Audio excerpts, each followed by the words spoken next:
I was explaining the 8 dimensions of wellness, and basically saying that we have these different areas in our lives, and usually when one thing is off balance or off check, it affects the other. And these areas are not independent of each other. And so, as I mentioned, there's emotional. So your emotional, your mental. So think about your level of happiness, any anxiety, any depression, your mental health.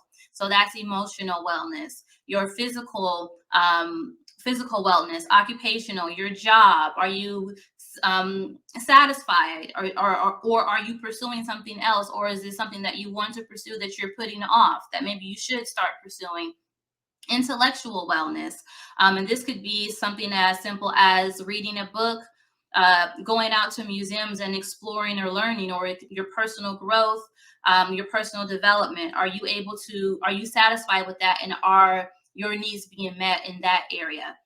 Financial wellness, social, intimate relationships, family relationships, just going out and socializing with coworkers or meeting new people. Your environment, the place where you have your built in your physical environment, but just also just your surroundings around you, right?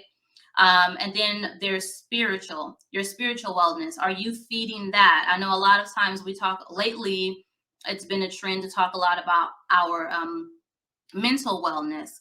But I would like to emphasize that spiritual wellness is just as important, and spiritual doesn't always have to mean religious. Spiritual could be prayer, but it also could be meditation. It could be positive affirmations.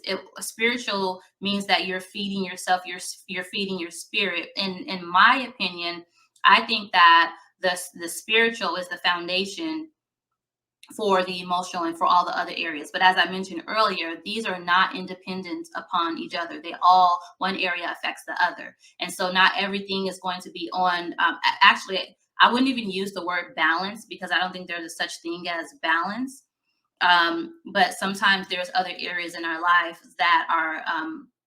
that we need to pay more attention to than the others. And so I just wanted to explain, because I mentioned this in the book. So I just wanted to explain to you all what I mean by the 8 dimensions of wellness. And some people say there's 6 or 7 or 12, but for the purpose of this discussion and what I like to refer to, I refer to 8. And so I would just encourage everyone to take the time to kind of like do a self-assessment on yourself. And this can just be a simple checklist. Emotionally, if I had to rate my emotional wellness today from 1 to 5, 5 being the highest, how would I rate that? And then take it a step further. Why? And maybe what are some, why, and maybe what are some things that are bothering you, or some things that are impeding on your emotional wellness, and maybe 1 or 2 things that you can do, or the next best step to improve your emotional wellness, whether that be journaling, talking to someone, removing some type of negativity or toxic information. It could be something as simple as, you know what, for now on, I'm noticing that at night when I listen to the news or when I go on social media, I'm bothered. So for now on, starting at this time, I'm going to detox from social media or from watching the news from this time. It could be something as simple as that. Everyone is not the same. But anyway, in all of these different areas, I would just encourage everyone to kind of do a self check-in, that self-assessment.